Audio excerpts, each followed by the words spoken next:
Hello everyone, देखिए अब question number 5 करेंगे। ये रहा आपके पास, ठीक है। देखो इस क्वेश्चन में क्या कहता है calculate the internal energy of 1 gram of oxygen eight normal temperature and pressure. NTP मतलब नॉर्मल टेम्परेचर एंड प्रेशर। तो देखो जी जरा सॉल्यूशन हम करते हैं। तो इंटरनल एनर्जी अगर आपको याद हो, ऑक्सीजन के लिए कितनी आई थी हमारे पास, जो हमने एवरेज काइनेटिक एनर्जी ली थी उसी को हमने क्या कहा था, इंटरनल एनर्जी कहा था। अगर आपको याद है हमने जब स्पेसिफिक हीट निकाली थी मोनो में, डाई में, तो वहाँ डाई एटॉमिक की बात हुई थी। और डाई में जो आपको पता है कितना होता है हमारे पास, डाई एटॉमिक में जो इंटरनल एनर्जी होती है वो होती है हमारी 5/2 RT। याद आया, ठीक है। और ये तो एक मोल के लिए जो होती है हमारी, ठीक है, तो टोटल इंटरनल एनर्जी बोलते हैं।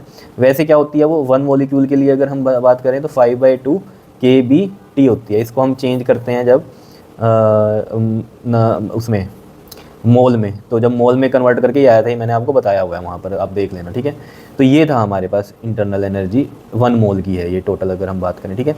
अब ये जो 1 मोल के लिए इंटरनल एनर्जी है ये तो हमें पता चल गई, लेकिन वो तो आपसे पूछ रहा है 1 ग्राम के लिए। तो 1 ग्राम के लिए क्या करेंगे हम, बताओ ज़रा क्या कर सकते हैं हम।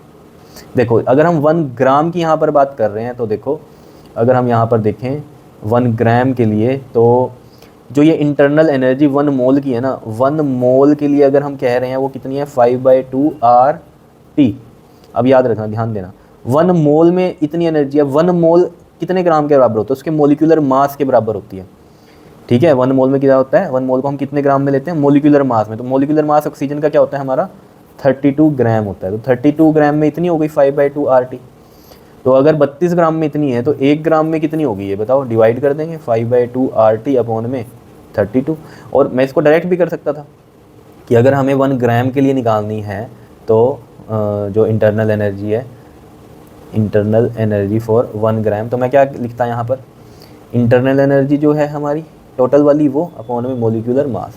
ये स्मॉल यू से आप कह लो इसको 1 ग्राम के लिए, ये टोटल मोलिकुलर मास के लिए निकली है हमारी। और उसको मास से हम डिवाइड कर देंगे, यानी कि 32 से डिवाइड कर देंगे तो यही कहानी बनेगी, ठीक है। तो 5/2 RT और इंटू में 32 हो गया एक तरह से हम ये कहें। तो ये कितना बन गया हमारे पास, बताओ कितना बनेगा ये, 5/2 इंटू में 32, R है हमारे पास 8.31। नॉर्मल टेम्परेचर है तो मैंने पिछले क्वेश्चन में भी बताया था आपको 273 होता है नॉर्मल टेम्परेचर की अगर हम बात करें तो 273 आ गया ये केल्विन में। बस अब इसको सोल्व करो। सोल्व कैसे करोगे, देखो मैं यहाँ पर थोड़ा सा आपको बताऊँ तो, और इसको पॉइंट को हटाओ, यहाँ 100 लग गया ये, ठीक है। 5 को 273 से आप जब मल्टीप्लाई करोगे ना तो आपके पास आएगा 1365, और 831 ये है, और 32 इंटू 264 और इंटू में ये 100।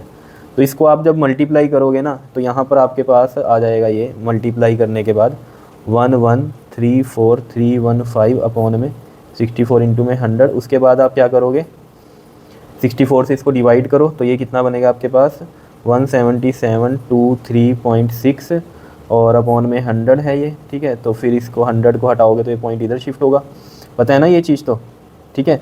तो ये 100 हटाओगे तो पॉइंट इधर शिफ्ट होगा, तो 177.2 आ जाएगा ये हमारे पास, ठीक है। और एनर्जी की बात हो रही है तो ये जूल में ही रहेगी, तो इतने जूल ये हमारे पास आ गया आंसर। क्लियर, सिंपल ही है, बस मोलिकुलर मास से क्या कर देना, डिवाइड कर देना टोटल एनर्जी को, ठीक है। तो वो हमारी 1 ग्राम के लिए आ जाती है। तो ये भी अच्छा क्वेश्चन था, ये भी इंपॉर्टेंट है एग्जाम पॉइंट ऑफ व्यू से, कर लोगे इसको भी। ओके जी, थैंक यू।